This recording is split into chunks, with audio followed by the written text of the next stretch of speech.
Good morning, good afternoon, good evening. This is Alan Burgos from the hashtag Walk with Lunch channel. Welcome and welcome back to our channel.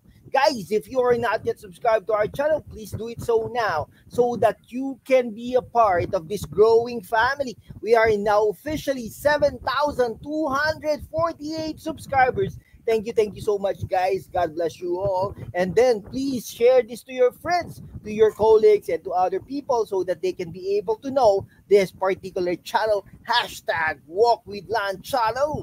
Okay, guys. Kalma lang, no? Kalma lang, guys. No, tayo lang ito, no? Hashtag Walk with Lunch lang ito, guys. Thank you so much. Okay.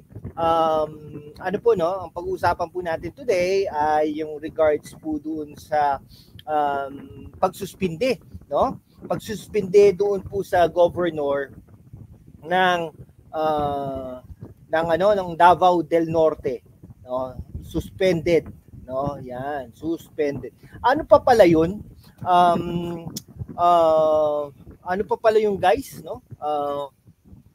2022 pa final ng isang board member, 2022 pa final ng isang board member ang isang sa Tagum yun no? Ayan. 2022 pa final nung board member. Yun, 2022 pa, no? Ang tagal na pala. Okay? Kaya sabi ni Presidente Bongbong Marcos, tama lang na suspindihin si gobernador. Ayan. Okay, bakit po naging tama ang pagsuspinde kay gobernador? Actually, halal po ito ng tao, no? Ano na nga daw to parang nairita daw si Special Assistant to the President, Lagdameo, asawa po ni Don Sulweta. Yan. Kasi daw allegedly pumunta si Lagdameo doon sa Davao del Norte, iniimbitahan na mag-lunch or mag-dinner or mag-lunch si Governor Edwin Jubahib, na kaya lang hindi po siya pinagbigyan ni Edwin Jubahib dahil nga po sa mga supporters nito nakapila ayaw naman daw niyang maantala itong mga to. Syempre, itong mga taong ito, sila daw ang nagluklok sa kanya, sila daw ang boss niya at hindi si Lagdameo. Kaya daw nairita, kaya talagang tinuluyan na siya, no? Sinuspindi na siya ng Office of the President, kumbaga, no? Ito pirmado po ni Executive Secretary Bersamin, no? Alam naman natin si Bersamin ay isang dating Chief Justice. Siyempre, hindi naman siguro niya pipirmahan 'yon kung wala talagang basis yung mga tension na 'yon, no? Yung mga na 'yon, no? Now, nung daw si Jubahib nung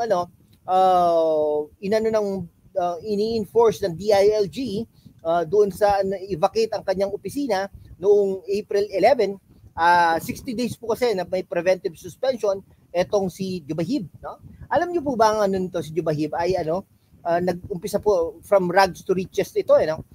Dati daw pong basurero ito. Pero ngayon ay gobernador na ng Davao del Norte. Okay? So syempre the usual yung mga ini-enforce to mga ganito, mga suspension, 60 days po to. 2 buwan ay talaga nag-vigil po ang kanyang mga kasama sa lipunan, kasama po sa Kapitolyo at kasama siyempre din mga taga-suporta niya. Pero siyempre may mga taga-suporta din po yung kalaban, yung kasama nung nung board member. Ngayon, si Jubahib earlier asked them to gather at the provincial capital and help block the service of the suspension order. But the DILG Regional Director Abdallah Matalam, no, had said that Vice Governor De Carlo Uy would be the acting governor for the next 60 days due to Jubahib suspension. So na-enforce na, no? So Uy on Friday stayed in his office at the Sangguniang Panlalawigan building as he called on all parties to remain calm and uphold the rule of law. No, 60 days po kasi ito. Hindi ko alam kung kasama niya ito si Uy, no? Pero syempre naman po 'yan, parang lang 'yan yung parang default lang 'yan no?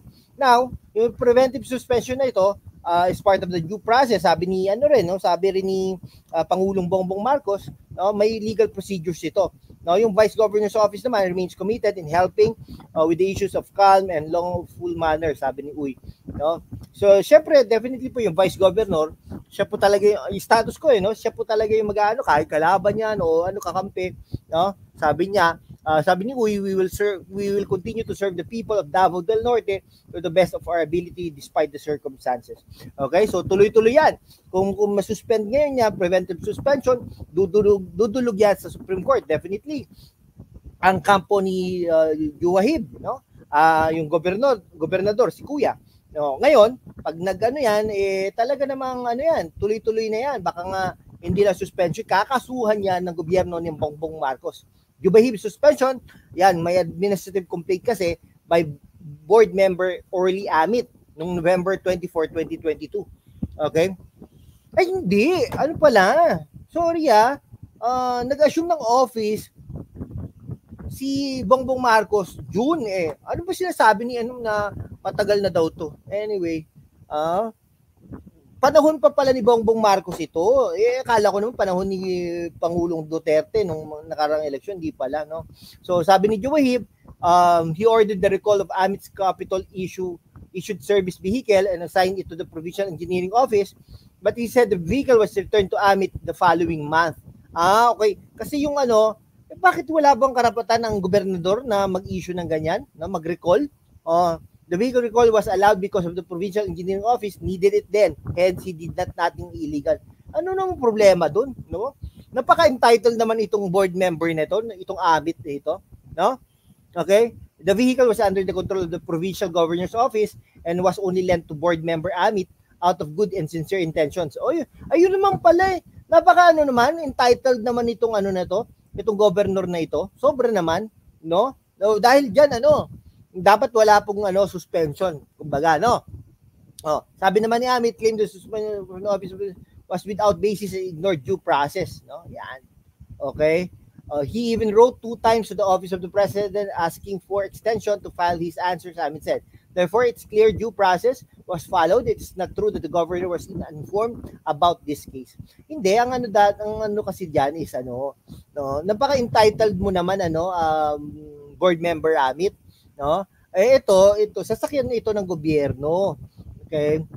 Board member ka pero hindi ibig sabihin naman under the provincial governor's office pala yung sasakyan na yon. Bakit ngayon ipapahiram lang sa iyo kukunin ibibigay lang sa engineering ng isang buwan napakaano mo naman kakasuhan mo na agad napakaano naman noon, no? Parang iba, no? So, nga po itong order na ito ay talaga pinirmahan po ni Bersamin na dating Chief Justice po natin. Okay. Under the law, the President Disciplining Authority for Elected Provincial Government. Pero nakakatakot. Siguro kung may kapangyarihan po ang Presidente ng Pilipinas na gawin ito, nakakatakot po ito. No? Bakit po nakakatakot ito? Sandali lang po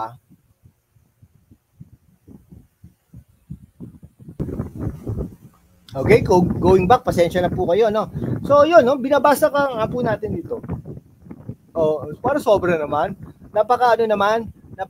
Parang napaka-entitled naman ito ni Amit, no? So, yun. So, ayun po, no? He also advised Juwahib to directly question the suspension order before the Supreme Court. Yan.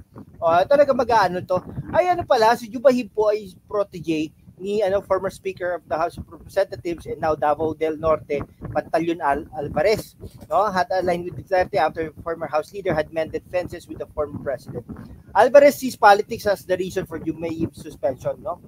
He said that before the suspension order was issued, Malacanang official allegedly sent 2 emissaries to Juwahib asking him to stop the hakbang na maisug rally at Davao del Norte Sports Complex on April 14, which is today pala yan, no?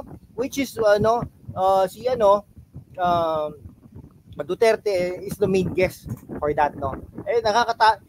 Kung totoo talaga na may pwede pong mag-suspend ng Office of the President, siguro under ng kahit sinong local officials, nakakatakot po ito.